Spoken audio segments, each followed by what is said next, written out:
All right, so you don't know either. So don't be quite so patronising if you don't know either. But the truth is... Well, you're bringing it up here. See, here's the thing. Hold on a second, Piers. Hold on a second. You do this all the time, Piers. You bring something up. And then you evaluate your guest's opinion as to how much it matters. You brought it up. If it doesn't actually matter, don't bring it up. No, just to be... Bro, right from the start, Piers is doing what he always does. He throws out a topic just to stir the pot, then acts surprised when someone challenges him. But Pakman? Nah. He's not letting that slide. He flips it back instantly. Like, if it doesn't matter, why bring it up? And if you're gonna bring it up, at least be ready to talk facts. Let's get into this because it gets spicy real quick. When the average American sees that both Joe Biden and Kamala Harris now support this unfairness, and that's what it is. It's just unfair. It's nothing to do with being transphobic or anything else. It's just unfair. And when it's supported by a report like that from the UN, that's one of her problems too, is that people think they're supporting the indefensible. They lack basic common sense. What do you say to that?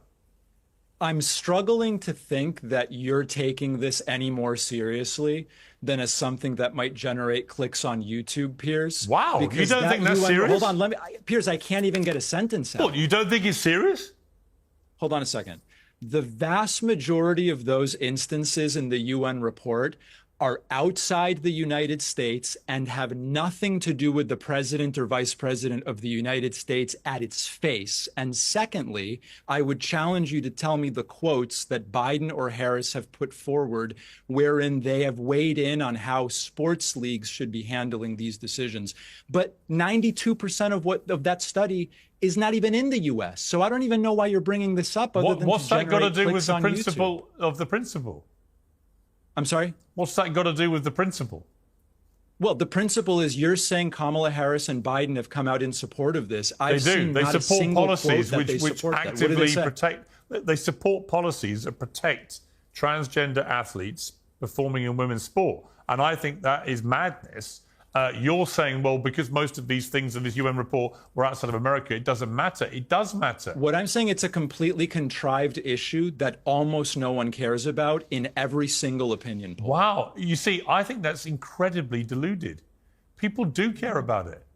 They care about the integrity of women's sport. It just doesn't show up in any opinion poll as a primary issue. Not top 10, not top 20. Out of interest, do you think... They care about it, but it doesn't show up in a single poll. What's your view? Do you think it's fair? I think that it depends on the sport, and I think we need to talk about this for probably 90 minutes to really have a productive conversation. All right, this is where Piers really tries to make it a big issue. He's pushing the whole unfairness thing, acting like Biden and Harris are personally coaching trans athletes or something. But watch how Pakman handles it. He just breaks it all down calmly, clearly.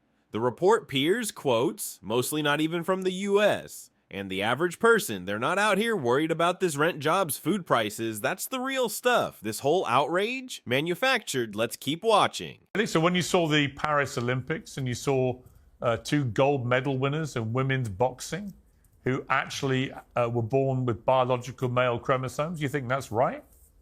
That is not the truth as far as I understand it. Really? I don't know who you're talking about. If you can name them, then maybe we can get into more detail. Well, you know what I'm talking about. It was well publicized. Well, tell me. Tell me who you're talking about. I can't remember their exact names. There were 2 gold medal winners. Well, I can find them now if it helps you. I don't know why the names matter. The one who was the source of a lot of viral articles was born a woman, always lived as a woman, and always competed as a woman. I'm sorry? What was her name? Imani something. All right, so you don't know either. So don't be quite so patronizing if you don't know either. But the truth is... Well, you're bringing it up here. See, here's the thing. Hold on a second, Piers. Hold on a second. You do this all the time, Piers. You bring something up. And then you evaluate your guest's opinion as to how much it matters. You brought it up. If it doesn't actually matter, don't bring it up. No, just to be clear, you were haranguing me for not remembering the name. I said the name's irrelevant. What's relevant is whether the gold medal winners have biological male chromosomes when they're getting into a boxing ring they do not. And punching women in the face so hard that one of the women competitors, a female, quit after 45 seconds. Yes, because she'd in never that been hit that instance, hard. there is nothing to the story that the boxer that prevailed was ever a man. Wow. Just nothing. And yet you know nothing. that There's no evidence you of know it. that It was you a know that viral boxer, right-wing well, hang story on. based on Hang nothing. on, you know that boxer was banned from the World Championships precisely because there is evidence. You know that, right? Yes. Do you know the details of that, Piers? Do you know? Tell the full story. Go ahead. Tell the full story. That boxer was banned, along with the other one, from the World Championships because it has been reported that they tested positive for male chromosomes, right? If you know better, tell me. That's not the full. I do know better, and I will tell you. That was done by a Russian lab who had an interest in disqualifying her because it jeopardized the undefeated record of a Russian boxer. It's just, that's all they have, and it's totally debunked. Piers, I thought you were better than this. It's not debunked, and you'll regret saying that because it's true. Okay, now this part is wild. Piers brings up this big Olympic boxing story, but he can't name a single person involved. Like, bro, really? And then when he finally kind of remembers, turns out the athlete he's talking about was born a woman and always identified as a woman. Pakman straight up calls it the whole story falls apart. Russian lab, zero credible evidence, all debunked. It's just another case of outrage without receipts. Watch how clean Pakman breaks it down. Yeah, listen, I mean, I spoke about this 5 minutes on Monday and I've moved on. So I agree with you. I mean, I'm only talking about it now because you brought it up. I don't think it was as brilliant as maybe you're suggesting. You know, they closed down a store and hurt that store financially on that day in terms of sales. And Trump at the end of the day saw it as something to help him. If he had gone there, well, hold on a second. I'm one sentence in. If he had gone there and said, I put on the apron, I did the friolator, and now I recognize that a $7.25 minimum wage, which has been the same almost 20 years, isn't going to cut it. That would have been really interesting and shown he cares about someone other than himself. Instead, it was about rehearsed drive-through and wearing the apron and see, pretending David, here's to the know what's problem. going I'm going to on. jump in And it's because Kamala you Harris are who doing. said, Are I you support a familiar? $15 an hour minimum David, wage. are you familiar with the phrase clutching at straws?